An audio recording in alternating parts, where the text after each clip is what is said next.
Hello foodies, welcome to my channel. இன்னைக்கு மீதமான சாதத்தை வச்சு நம்ம ஒரு சூப்பரான குழி பணியாரம் எப்படி பண்ணலான்றது பார்க்கலாம். ஒரு பர்சன் சாப்பிட்ற அளவுக்கு சாதம் மீந்திருக்கு. ஸோ நான் அதை எடுத்துக்கிட்டேன். இதுக்கு ஒரு 1/2 டம்ளர் போல் பச்சரிசி ஊற வச்சுருக்கேன். நீங்கள் எந்த சாதம் வடிச்சிருந்தாலும் பச்சரிசி தான் பேஸ் எடுக்கணும். ஸோ பச்சரிசி ஒரு 1/2 டம்ளர் போல் ஒரு 2 hours கிட்ட நல்லா ஊற வச்சுருக்கேன். ஒரு மிக்சர் கப் எடுத்துக்கோங்க. இதில் நம்ம ஊற வச்ச பச்சரிசியை ஆட் பண்ணிக்கலாம்.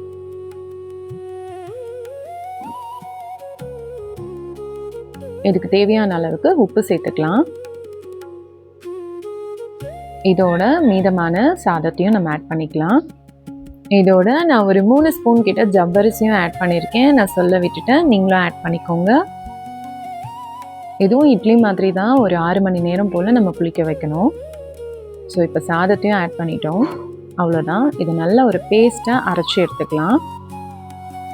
இந்த அளவுக்கு நான் அரைச்சி எடுத்திருக்கேன். அவ்வளோதான்.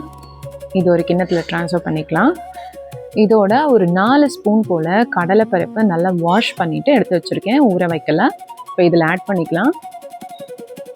பழைய சாதம் அப்படின்னா மறுநாள் காலையில் இது பழைய சாதம் ஆகிடும். அதனால் தண்ணி விடும். அதனால் இந்த கடலைப்பருப்பு போடும்போது எக்ஸ்ட்ரா வாட்டர்லாம் அப்சர்வ் பண்ணிக்கும். இப்போ மூடி வச்சிடலாம். அவ்வளோதான். அடுத்த நாள் காலையில் தான் நான் எடுத்திருக்கேன். ஒரு 6 to 7 மணி நேரம் புளிச்சிருக்கு. இதோட கொஞ்சம் போல் பச்சை மிளகாய் ஆட் பண்ணியிருக்கேன். கொஞ்சம் போல் துருவின இஞ்சி ஆட் பண்ணியிருக்கேன். கொஞ்சம் கருவேப்பிலை ஆட் பண்ணிக்கோங்க. இதோட நறுக்கி வச்சு ஒரு 3 பெரிய வெங்காயம் ஆட் பண்ணிக்கலாம். கொஞ்சம் போல் கடுகு, ஜீரகம், பெருங்காயத்தூள் ஆட் பண்ணிக்கலாம். இதை நல்லா மிக்ஸ் பண்ணிக்கலாம். அவ்வளோதான், நம்ம குழி பணியார பேட்டர் ரெடி ஆயிடுச்சு. குழி பணியார கல்லில் தேவையான அளவுக்கு எண்ணெய் விட்டுட்டு கொஞ்சம் கொஞ்சமாக இந்த பேட்டர் விட்டுக்கோங்க. இந்த பணியாரம் ரெகுலராக செய்கிற பணியாரத்தை விடவே ரொம்ப சாஃப்டாக நல்லாவே இருக்கும். கண்டிப்பாக நீங்கள் ட்ரை பண்ணி பாருங்கள்.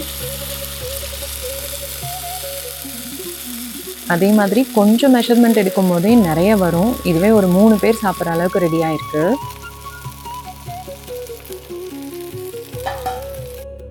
நான் முன்னாள் வடித்து மத்தியானம் வடித்த சாதத்தை நைட் இந்த மாதிரி ரெடி பண்ணி வச்சுருக்கேன். மறுநாள் காலையில் மாவை இந்த மாதிரி நம்ம தாளித்து கொட்டி ரெடி பண்ணியிருக்கோம்.